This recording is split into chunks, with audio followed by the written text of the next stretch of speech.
From JBS Studios in Greater New York, this is the JBS News Update with Teisha Bader. I'm Teisha Bader with the JBS News Update for Monday, February the 6th, 2023. Israel today sent search and rescue teams and humanitarian aid delegations to offer help after devastating, massive earthquakes hit Turkey and Syria, leaving over 2,000 people dead in both countries total. Israeli Prime Minister Benjamin Netanyahu said, in accordance with the request of the Turkish government, I have directed the dispatch of search and rescue and medical teams. This is what we do, he said, around the world, and this is what we do in areas close to us.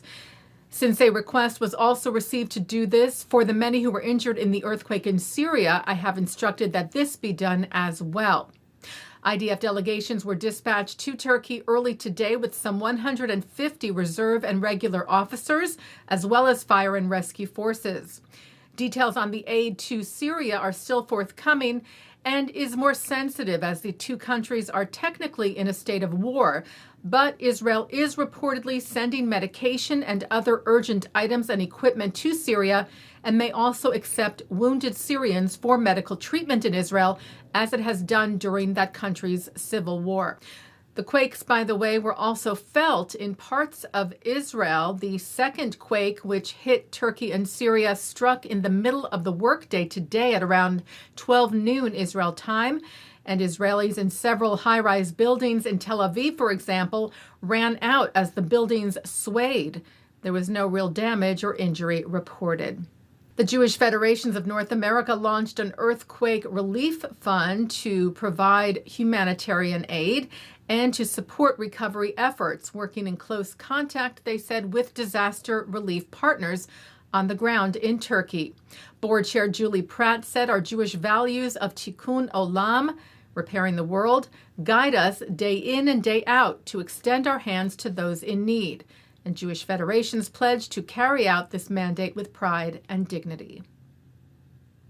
Turning now to some other news, an arrest was made this weekend of a suspect who fired a gun inside the Schneerson Jewish Center in San Francisco during a study session held for Russian Jewish seniors last week and then fled the scene. There were no injuries or damage, and it is believed that the man was using blanks. He was arrested Saturday. Charges include disturbing any religious assembly and brandishing an imitation firearm.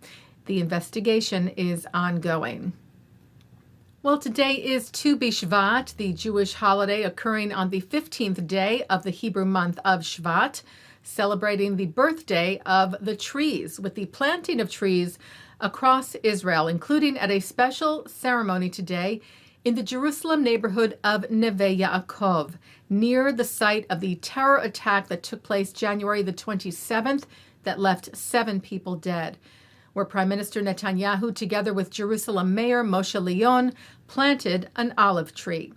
The families of those who were killed, as well as police officers, medics, paramedics, and personnel who were at the scene of the attack, were invited to the event, where the Prime Minister said the proper response to terrorism is to fight it and to plant deep roots in our homeland. This is what we are doing today here in Neve Yaakov. This is what we are doing throughout the country. We will not stop planting, but will continue apace.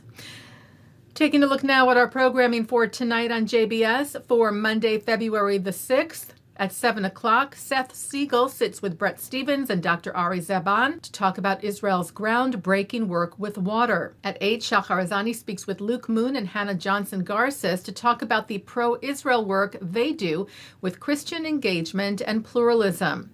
At 9, a L'chaim interview with JNF CEO Russell Robinson. At 10, Jewish Supreme Court Justice Stephen Breyer discusses some of the controversial issues he's dealt with from the 92nd Street Y. And coming up next, Shahar Azani speaks with Joseph Braude of the Center for Peace Communications, who shares the backstory behind Whispered in Gaza, a series of animated videos telling the story of ordinary people in Gaza, sharing what it's like to live under Hamas's terror rule. And that's the JBS News Update for Monday, February the 6th, 2023. I'm Teisha Bader. Stay healthy, stay well.